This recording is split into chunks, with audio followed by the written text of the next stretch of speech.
Vamos lá, pessoal. No bloco anterior, eu disse para vocês que eu ia esquematizar a diferença de erro para fraude. Olhando para o quadro, está esquematizado. Fraude é diferente de erro, né? Fraudes são diferentes de erros, né? A fraude é uma ação ou omissão intencional em que houve uma má-fé. Exemplo, a fraude ela pressupõe má-fé. Exemplo, uma entidade muito gaiata, ela não emite as notas fiscais de venda ao consumidor por ocasião das vendas das mercadorias. Interessante. Toda vida a entidade se esquece de emitir as notas fiscais quando vende mercadoria. Ou seja, aí é uma omissão intencional. A gente não pode dizer que ela teve ignorância, foi ignorante, não sabia que tinha que emitir nota fiscal. Toda entidade comercial sabe que, ao circular mercadoria, tem que emitir a nota fiscal. Se não emitiu, má-fé, é uma fraude. Fraude é algo muito grave.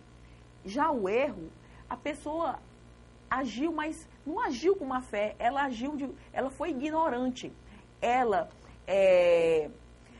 Ela não adotou um procedimento quando o procedimento era para ter sido adotado, mas ela não agiu intencionalmente, ela não teve a má-fé, ela foi só ignorante, né? Até porque, pessoal, voltando, olhando para mim, a nossa legislação, ela é muito complexa, né? Muda diariamente, é muito dinâmica e, às vezes, principalmente as entidades com finalidade lucrativa, às vezes não acompanham, né, a mudança da legislação fiscal, não acompanham. E, às vezes, elas erram não voluntariamente, mas erram por ignorância. E tem muito.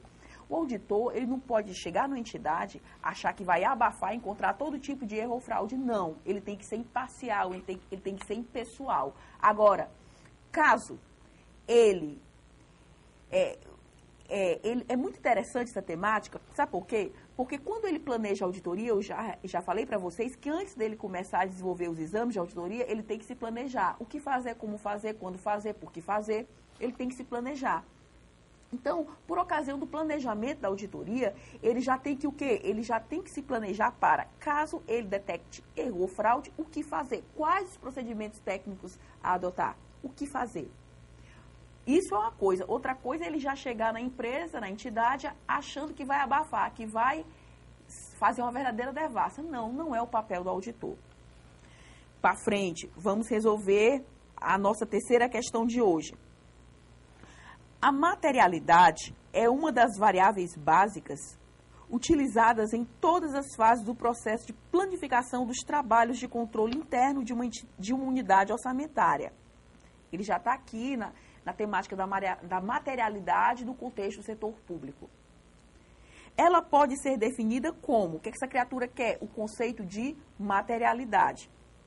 Voltando, a materialidade é uma das variáveis básicas utilizadas em todas as fases do processo de planificação dos trabalhos de controle interno, dos trabalhos de auditoria, quer seja essa auditoria interna ou externa, não interessa, de uma unidade orçamentária. Ela pode ser definida como o perfil organizado por área dos pontos fracos de uma organização com o objetivo de subsidiar as atividades de auditoria ou de fiscalização. Negativo. Materialidade tem a ver com o quê? Com expressividade dos números. Tem a ver com o quê? Eu esquematizei para vocês. Com o montante de recursos alocados.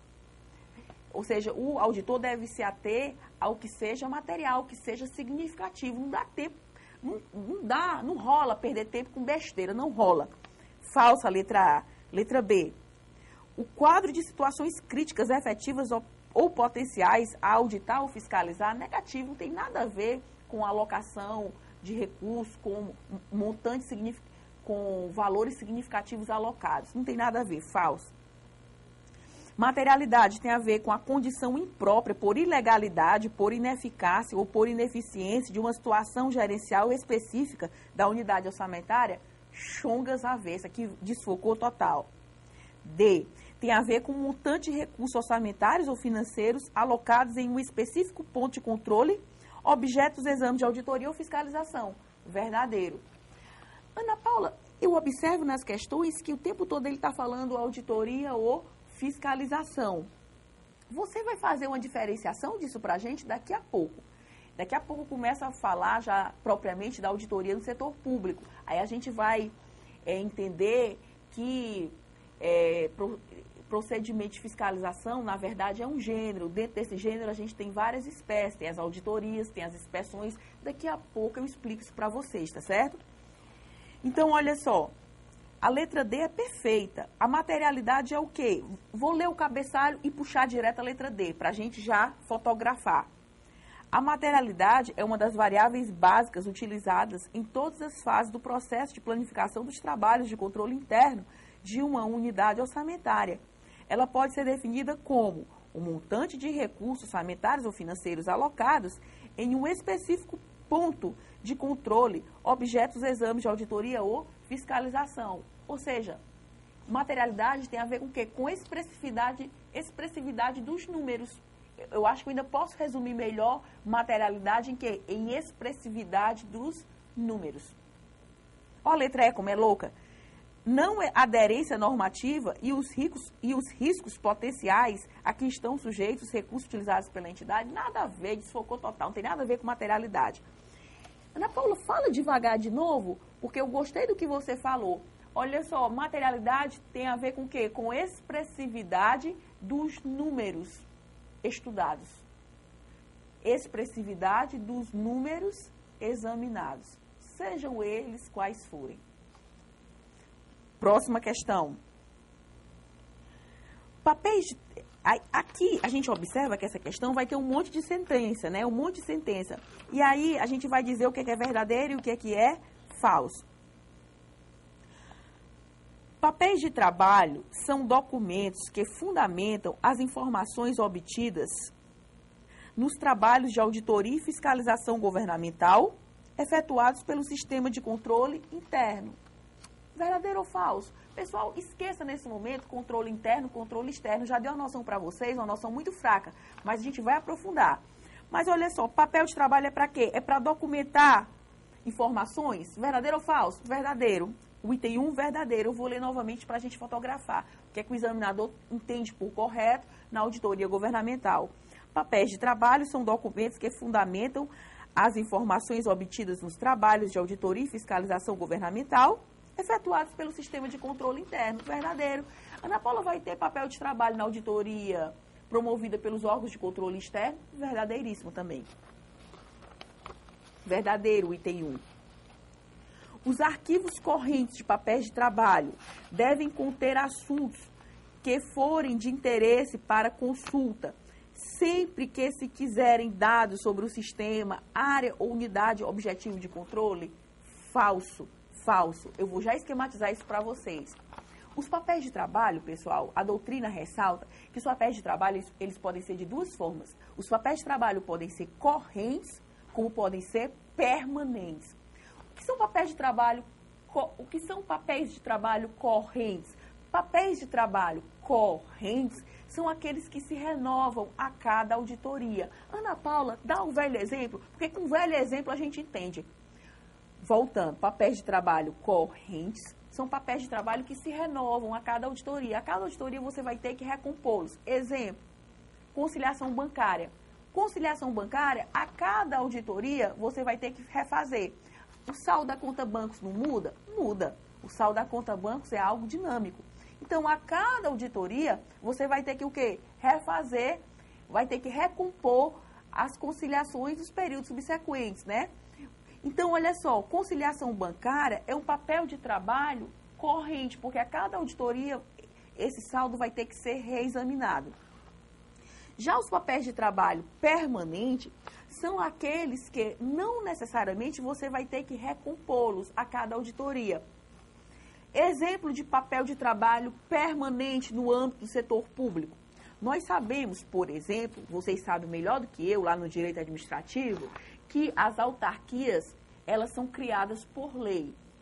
Então, uma autarquia é criada por lei. E a lei que criou uma autarquia, ela é um exemplo de papel de trabalho permanente.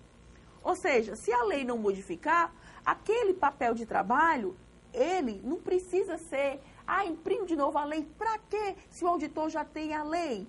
Não precisa, os papéis de trabalho permanente, os papéis de trabalho permanentes, eles não serão renovados a cada auditoria. Eles passam, né, de uma auditoria para outra. O item 2, ele é falso porque ele misturou os conceitos. Olha só o que ele está dizendo. Os arquivos correntes de papéis de trabalho devem conter assuntos que forem de interesse para consulta sempre que se quiserem dados sobre o sistema, área ou unidade objeto de controle. Falso, pessoal. Ele está querendo falar dos arquivos correntes, ele está querendo falar o quê? Dos arquivos permanentes. Ele está querendo falar de quem? Dos papéis de trabalho permanentes. Porque está lá, não se renovam a cada auditoria, a exemplo da lei que criou uma autarquia. O que o auditor vai fazer? Pega os seus arquivos, retira a lei que criou a autarquia e reexamina. Não interessa se ele vai auditar esse ano, ano que vem. Se a lei não mudar, aquele arquivo permanece a cada auditoria. Aí eu já vou ler corrigido, o item 2, porque ele está falso.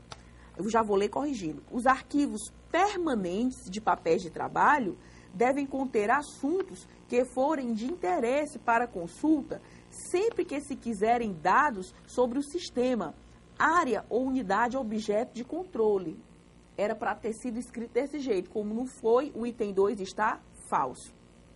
Item 3.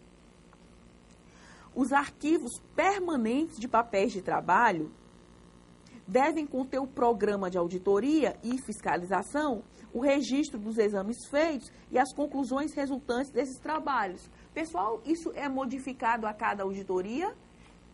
É modificado. Então, não vai ser arquivo permanente, vai ser arquivo corrente. Ele trocou as bolas. Os arquivos correntes, como eu já expliquei para vocês, eles se renovam a cada auditoria. Ana Paula, dá outro exemplo. Planejamento da auditoria. Se o auditor fizer 10 auditorias, ele tem que fazer 10 planejamentos. Vamos imaginar que ele auditou a mesma entidade 3 vezes. A cada vez que ele auditou, ele tem que refazer o planejamento de auditoria. Ele auditou no ano, auditou no ano seguinte, auditou no terceiro ano. A cada ano ele tem que fazer um novo planejamento. Planejamento não aproveita não, porque a realidade muda ano após ano. Então, olha só, planejamento de auditoria é um exemplo clássico de papel de trabalho corrente e não permanente. Programa de auditoria é uma espécie de planejamento de auditoria. Os programas de auditoria servem para quê? Para padronizar a conduta dos auditores. É uma espécie de planejamento. Eu já vou ler o item 3 corrigindo, porque ele está falso, então já vou ler corrigindo. Os arquivos correntes de papéis de trabalho devem conter o programa de auditoria e fiscalização, o registro dos exames feitos e as conclusões resultantes desses trabalhos. 4. Os papéis de trabalho devem ter abrangência e grau de detalhe suficientes para propiciar o entendimento e o suporte da atividade de controle, da atividade de controle executada. Verdadeiro, os papéis de trabalho têm que ser organizados, têm que ser bem redigidos, têm que ser aciados, têm que ser limpos, têm que ser inteligíveis, ou seja, compreensíveis, verdadeiríssimo o que está dito no item 4. Ana Paula, esses papéis de trabalho podem ser manuais? Podem. Podem ser informatizados? Podem. Na prática, como é que eles são? Hoje, totalmente informatizados, né? O auditor leva para as entidades o chamado laptop. Mas o auditor, se não tiver o laptop, ele pode compor papéis de trabalho manualmente? Pode. Agora, não interessa se o troço é composto pelo computador ou se é composto manualmente. O que interessa é que esses papéis de trabalho devem ser inteligíveis, organizados, aciados. Verdadeiríssimo, item 4. Os papéis de trabalho devem ter abrangência e grau de detalhe suficientes para propiciar o entendimento e o suporte da atividade de controle executada. Verdadeiríssimo. Portanto, nessa questão aqui, o nosso gabarito é a letra C. Quais são as opções corretas? Os itens 1 e 4. Intervalo, daqui a pouco a gente volta.